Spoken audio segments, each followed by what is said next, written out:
Romance Revenge. Chapter 2, Whispered Temptations.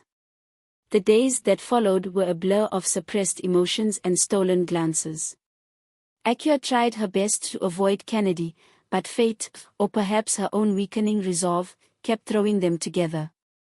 Group study sessions, coincidental encounters on campus, even Mansa's casual invitations to hang out with the two of them. Every moment in his presence felt like torture, a constant battle between desire and duty. Mansa, oblivious to Akua's internal turmoil, continued to treat Kennedy as little more than a means to an end. "He's just so predictable," she complained one evening as the two of them sat on Akua's bed, sharing a tub of ice cream.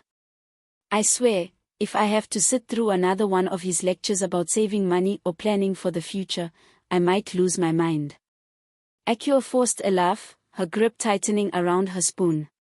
"He just cares about you, Mansa. That's not a bad thing." Mansa shrugged, her focus already shifting to her phone. "Maybe. But I need excitement, you know? Someone who can keep up with me. Like Maxwell." At the mention of Maxwell, Akua's stomach churned. She had never understood what Mansa saw in him. Sure, he was charming in a reckless sort of way, but his irresponsibility and constant need for financial support painted a stark contrast to Kennedy's stability. How could Mansa not see how lucky she was? The sound of Mansa's laughter broke Akua's train of thought. "Oh, Maxwell is such a clown," Mansa said, showing Akua a text he had sent. It was a poorly spelled joke about borrowing money, followed by a string of heart emojis. "Classic Maxwell," Akua said, forcing a smile. But inside, she felt a pang of resentment. Mansa didn't deserve Kennedy, or Maxwell, for that matter. She took both of them for granted, using them to fill different voids in her life without a second thought for their feelings. That night, as Akua lay in bed staring at the ceiling, she couldn't shake the image of Kennedy's face from her mind. His gentle smile, the way his eyes crinkled at the corners when he laughed, the quiet strength he exuded even when he doubted himself. He deserved someone who truly appreciated him, someone who would cherish every part of him. "Someone like me," a small voice whispered in the back of her mind. Akua squeezed her eyes shut, trying to silence the thought. But it was no use.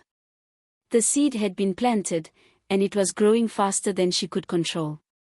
The next day, Akua found herself walking toward the library, her heart pounding in her chest. She had no real reason to be there, other than the hope of running into Kennedy. When she spotted him sitting at one of the outdoor tables, his head bent over a notebook, her breath caught in her throat. "Hey," she said, her voice trembling slightly as she approached. Kennedy looked up, his face lighting up with a smile. "Akua. Hi. What brings you here?" "I just needed a quiet place to think," she said, taking a seat across from him. "What about you?" "Same," he said with a chuckle. "Mansa's been busy with whatever it is she does. I thought I'd catch up on some work." Akua nodded, her gaze drifting to the notebook in front of him. It was filled with neat, precise handwriting, the kind that spoke of discipline and care. "You're always so organized," she said, half joking. "It's impressive." Kennedy laughed softly. "Well, someone has to be. Life's messy enough as it is." They fell into an easy conversation, their words flowing effortlessly as the minutes turned into hours. For the first time in weeks, Akua felt a sense of peace.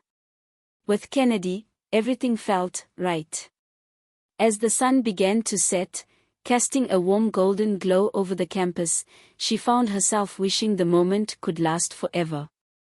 But reality came crashing back when Kennedy's phone buzzed with a message from Mansa.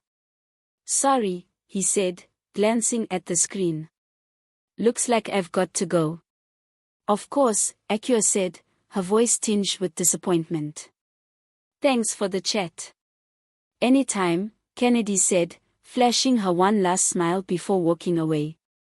As Akua watched him go, she felt a strange mix of emotions, a happiness, longing, and a deep, aching sadness. She knew she was treading dangerous waters, but she couldn't help herself. Her heart had already made its choice, and there was no turning back.